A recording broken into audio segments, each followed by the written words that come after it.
कलेची किमया ही न्यारी, अरे हवी असेल तर कलेने जिंकावी ही दुनिया सारी.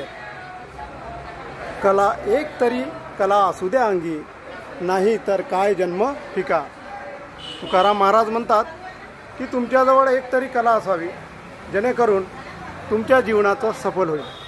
आपण आलो आहात दारव्याच्या रामनगर बारीपुरा कलानगर परिसरात, ज्यामध्ये युवा मूर्तिकार विकी विठ्ठलराव ताजने यांनी या वर्षीच्या गणेश उत्सवामध्ये ज्या आकर्षक श्री गणेशाच्या मूर्त्या बनवल्यात त्याबद्दल आपण त्यांच्याकडून दोन शब्द जाणून घेऊया. विकी भाऊ, तुम्हाला ज्या आकर्षक मूर्त्या बनवल्यात तर ह्या छंद नेमका किती वर्षापासून सुरू केलेला आहे, जोपासलेला आहे? मला लहानपणापासूनच खूप कलेला छंद आहे. लहानपणापासून आवड आहे मूर्तीची. बरं, म्हणजे शालेय जीवनामध्ये तुम्ही जात होतात त्यावेळेस पुस्तकापेक्षा तुम्हाला मूर्ती, चित्र काढणे, पेन्सिलने रंगरंगोट्या करणे याच्याकडे तुमचं जास्त लक्ष होतं. ओके. तर ही जी मूर्त्या बनवण्याची कला आहे तर याचं प्रेरणास्त्रोत कोण आहेत? म्हणजे तुम्हाला ही आवड कोणामुळे खास करून विकसित झाली, जडली? बरं, म्हणजे दारव्याचे जे सुप्रसिद्ध मूर्तिकार आहेत सुरेंद्र भाऊ निमकर हे आपले गुरु आहेत आणि त्यांच्या प्रेरणेमुळंच तुम्ही हे करू शकलात असं तुमचं म्हणणं आहे. तर साधारणतः किती मूर्त्या, कोणकोणत्या प्रकारच्या मूर्त्या तुम्ही बनवतात?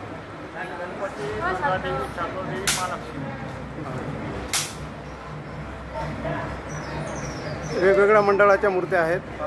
आणि आपण आजच्या ज्या तुमच्यासारखे जे काही युवा वर्ग आहेत त्यांना तुम्ही काय सांगू इच्छिता की जे वेगवेगळ्या मार्गानं कोणता रोजगार मिळावा, काय करावं यासाठी सतत विचारत असतात, त्यांना आपण काय सांगू शकता? माझं म्हणणं एवढंच आहे, कले कोणतंही दुकान वगैरे कोणतंही काही असो, कलेचं शिक्षण घ्या चांगलं चालेल. म्हणजे ओके, म्हणजे तुमचं म्हणणं आहे की आजच्या युवकांनी ज्या वेगवेगळ्या प्रकारच्या कला आहे, चित्रकला असो, मूर्तिकला असो, कोणतीही कारागिरी असो, तर त्या कारागिरीच्या क्षेत्राकडे जावं आणि रोजगार मिळावा आणि नावलौकिक मिळावं, हा संदेश तुम्ही आजच्या या वेगवेगळ्या मार्गाकडे विचार करत असलेल्या, भटकत असलेल्या युवकांना देऊ इच्छिता. विकी भाऊ ताजने, नक्कीच तुम्ही अतिशय चांगल्या मूर्त्या बनवल्यात. त्याबद्दल आमच्या शॉर्ट स्टडी मास्टर या यूट्यूब चॅनलच्या माध्यमातून आपला आम्ही हार्दिक आभार मानतो आणि आपली कला ही अशाच प्रकारे वृद्धिंगत होत राहो आणि श्री गणेशाचरणी ही प्रार्थना करतो. आणि तुमचे जे वडील आहेत ते तुमच्या बाजूनं मला दिसत आहेत, श्री विठ्ठलरावजी ताजने, त्यांना मी विचारतो की आज आपल्या मुलांनी अशा प्रकारच्या ज्या मूर्त्या बनवल्या तर ह्या पाहून, आकर्षक मूर्त्या पाहून आपल्याला काय वाटतं, कसं वाटत आहे? अतिशय आनंद होऊ राहिला. माझा बी असाच व्यवसाय होता पहिले, म्हणजे बचपनापासून की माझी मुलं चांगली हे आकृती करावं. हो का?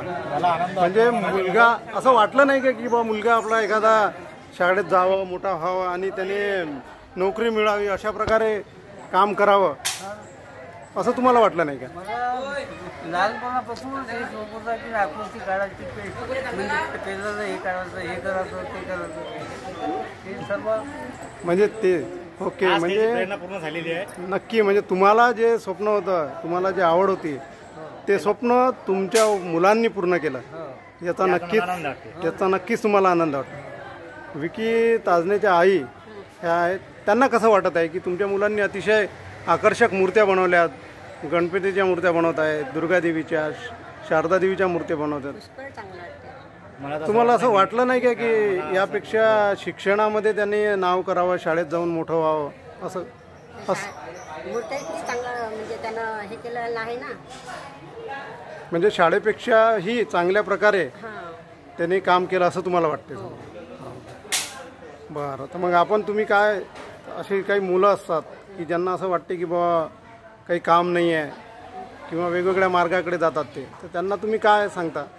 त्यांना काय करावं असं वाटते तुम्हाला? त्यांना असं वाटते का बा आपल्या मुलासारखे ते बी मुलं सुधारले हो. पाहिजे, चांगले म्हणजे हे केलं पाहिजे त्यांनी असं वाटतं. अतिशय चांगला. धन्यवाद आई आणि वडील दोघांचं सुद्धा आम्ही आमच्या चॅनलच्या वतीनं तुमचा हार्दिक आभार मानतो आणि नक्कीच श्री गणेशा चरणी अशी प्रार्थना करतो की तुमचा मुलगा तुमच्या स्वप्नासोबतच अतिशय मोठं नाव या कलेच्या क्षेत्रामध्ये करेल, ही श्री गणेशा चरणी प्रार्थना करून इथेच थांबतो. जय श्री गणेश.